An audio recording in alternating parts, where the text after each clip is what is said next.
From bombings to mass killings with automatic rifles, these evil killers will stop at nothing to cause chaos and fear among the public.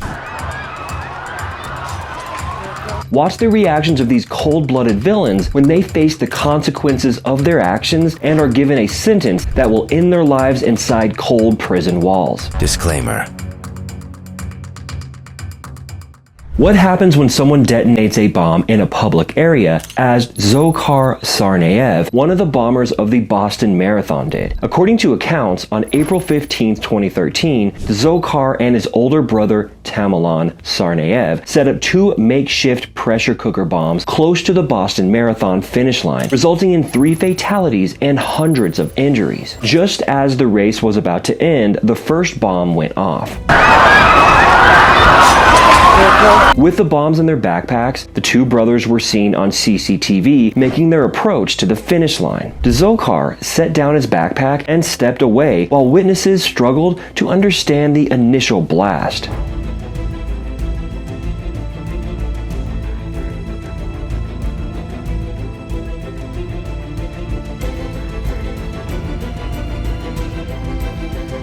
The second bomb went off 12 seconds later. I saw one guy with his legs gone at the knees, some ankles and feet missing. Amid the chaos, paramedics transported the injured to local medical facilities, and Dzhokhar fled with the mob. The brothers took off running. The 2 brothers can be seen approaching MIT officer Sean Collier's squad car in CCTV footage. Unable to take Collier's gun, the brothers killed him and left the area.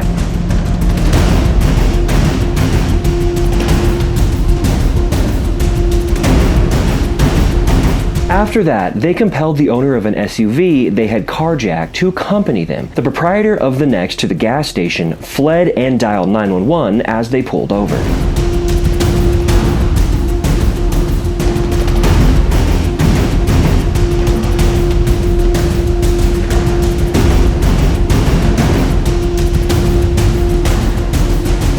Sir, listen to me. I'm going to ask you a couple questions. Sure. All right, just take a deep breath. Okay. Okay. Tell me what happened. Somebody took your car? Yeah. They say that they are the suspect of the marathon explosion. The stolen car was pinged by authorities. After 2 cops arrived on the scene, there was a gunfight. Reported shots fired at officers trying to stop the vehicle. We need assistance immediately. Shots fired again. Shots fired again. Please eyes. We get a report from the patrol supervisor that this suspect has unlawful dynamite type explosives with them. Tamerlan received several gunshot wounds. 8 bullets in him, and he was still fighting us. Dzhokhar snatched the wheel and attempted to run over all of the officers while they were grappling with Tamerlan on the ground. After barely missing the cops, he ran over Tamerlan. Laying there, and I saw the front wheels go over Tamerlan. I saw him bounce up and underneath the undercarriage a couple of times. I saw him get hung up in the rear wheels and get dragged 20-25 feet. Dzhokhar abandoned his brother and took off with the car. Later, Tamerlan passed away in the hospital. Officers responded. We have 1 body pinned down and we have another one on the run, shots fired. The uncle of the accused called his nephews losers and demanded that Dzhokhar turn himself in. What do you think provoked this? Being losers. What do you say to Dzhokhar right now? He is still. I say, Dzhokhar, if you're alive, turn yourself in and ask for forgiveness.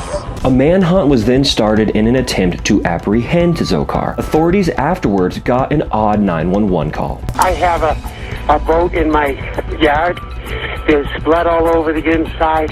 There's a person in the boat. The area was immediately encircled by police. Clear the air. I'm in the rear of the yard. I got eyes on the boat. Over the covered boat hovered a chopper fitted with thermal cameras. All of a sudden, several shots were fired. To tear the canvas sheet over the boat, a robot was dispatched. If they're able to successfully rip that off, he'll be fully exposed. In the end, Dzhokhar gave up. Despite having severe injuries, he lived. Dzhokhar expressed regret to the survivors and victims in court. I am sorry for the lives that I have taken, for the suffering that I've caused you, for the damage that I've done. The victims' families, however, were not pleased with his apology. He said that he was remorseful. I find that hard to believe. It really does not change anything for me because what he took from me, I'm never going to be able to regain. Dzhokhar was given a death sentence by lethal injection after being found guilty of all charges. However, what happens if one murders their neighbors, as Francisco Oropeza, a Texan mass murderer suspect did? Oropeza reportedly shot and killed 5 family members, one of whom was 9 years old. According to the police, Oropeza was asked to stop shooting his rifle in his backyard because the victims were attempting to put a baby to sleep. This is why the shooting happened at approximately 10:30 p.m. on April 28, 2023. After responding, allegedly using foul language and making threats, Oropeza purportedly went to the victim's home and started shooting with an AR-15 semi-automatic rifle. Everybody that was shot from the neck up, almost execution style. The neighbors of Oropeza pledged to keep an eye out and defend their families at any cost. Put myself in their shoes. I couldn't imagine one of my family members going through that. I wouldn't hesitate. If I have to protect myself and protect my kids, I will use it. A later account of the horrifying event was provided by one of the gunshot survivors. Me dijo que me aventara por la ventana porque ya mis hijos ya estaban sin mamá. Murió mi esposa y murió mi niño de 9 años. ¿Qué le puedo decir? Tratando de ser fuerte por mis hijos, porque igual mi hija está... Ya más o menos se entiende. Es bien difícil cuando ella viene y te empieza a preguntar por mamá y luego por su hermano. According to a different survivor, Oropeza's actions were totally unforeseeable. This tragedy that unfolded, he had no right. We never offended him. We never disrespected him. I'm scared because he can come back and look for us, but we're hoping that police do their job and arrest him. Oropeza ran away after the shooting and avoided being apprehended for 4 days. Finally, after a protracted manhunt, he was taken into custody. About 15 miles from the scene of the crime, in the town of Cut and Shoot, Oropeza was discovered hiding in a relative's home. The suspect is in custody. He's under arrest right now. The man accused of killing 5 of his neighbors in San Jacinto County is behind bars. Oropeza showed up in court while wearing handcuffs. Francisco Oropeza, the man accused of killing 5 of his neighbors in San Jacinto County, went before a judge today. The charge against Oropeza was capital murder. The stakes are raised to a death sentence. That's the difference in the case. It takes some time for them to determine if this is a case that they will seek death.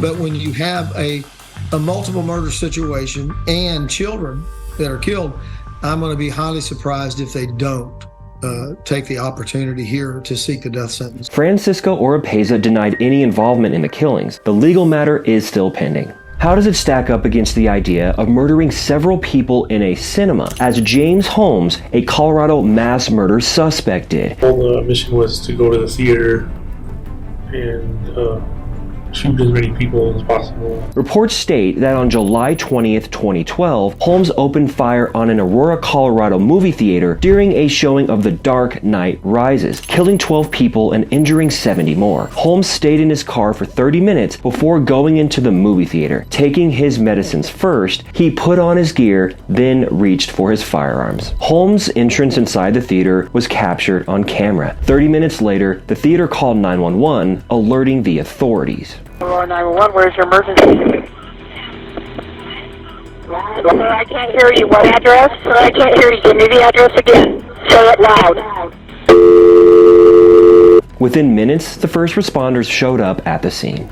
315 and 314 for a shooting at Century Theaters, 14300 East Alameda Avenue. They're saying somebody's shooting in the auditorium. And there is at least one person that's been shot, but they're saying there's hundreds of people just running around. Did they have a party shot here at the rescue hot? We got another person outside shot in the leg, a female. I got people running out of the theater that are shot. Due to heavy smoke, officers were unable to enter the theater. Do we have gas masks available? Any units that can bring gas masks to Theater 9. Again, we need gas masks. Get us some damn gas masks for Theater 9. We can't get in it. Rescue efforts immediately got underway. Rescue to stage in the Dillard's lot. I need as many ambulances as we can to the Dillard's lot. There weren't enough emergency vehicles, so police cars were converted into ambulances. If I've got one ambulance here, where are my ambulances at? Do I have permission to start taking some of these victims via car? I got a whole bunch of people shot out here, no rescue. Yeah, load them up, get them in cars, get them out of here. When Holmes was taken into custody and questioned by the police, he inquired as to if any children had been injured in the shooting. If you have any questions, please feel free to ask. Okay? The sign said Victim Services Unit, Children's something. Uh-huh. Yeah, well, yeah. What about that? There wasn't any children hurt. Holmes' scheme, however, did not stop at the theater. He was aware that after the arrest, the police would search his residence, yet they were taken aback by what they discovered. After being transported for a mental health assessment, Holmes revealed his intentions and the shooting's circumstances. As you were planning to do it in this way, was the plan generally that you would be killing at least some of them by shooting through theater seats? Or was that not particularly the thought before? That didn't come around beforehand. How did you think they would be killed beforehand? Sitting in their seats. Thinking about it beforehand, did you think that some people would be running or hunkering down? Yes. That's why I left an exit route available so they don't fight. They can escape by running down the right aisleway. Holmes claimed that completing the murders lifted his spirits and made him feel more valuable. In his initial court appearance, Holmes wore orange hair that had been colored to resemble the Joker, a villain from Batman. Both witnesses and survivors gave testimony in court. I had to save our unborn child because I thought Caleb was going to die, and I thought to myself, that's going to be the last piece of him that I have to save him. So I grabbed Caleb's hand, and he actually squeezed my hand, and I told him that I loved him and that I would take care of our baby if he didn't make it. I tried to ignore the pain and try to stay in the same position that I was in, but then the pain got too unbearable, and I look down at my leg and I see this big gaping hole. In the end, the jury ruled on Holmes. We, the jury, find the defendant, James Egan Holmes, guilty of murder in the first degree after deliberation. James Holmes was convicted on 165 charges, including attempted and actual murder. The penalty he received was 3,318 years in jail. So the record is clear. It's 12 consecutive life sentences without the possibility of parole, and then those life sentences are also consecutive to 3,318 years in the Department of Corrections. I am 100% sure that these are just and fair.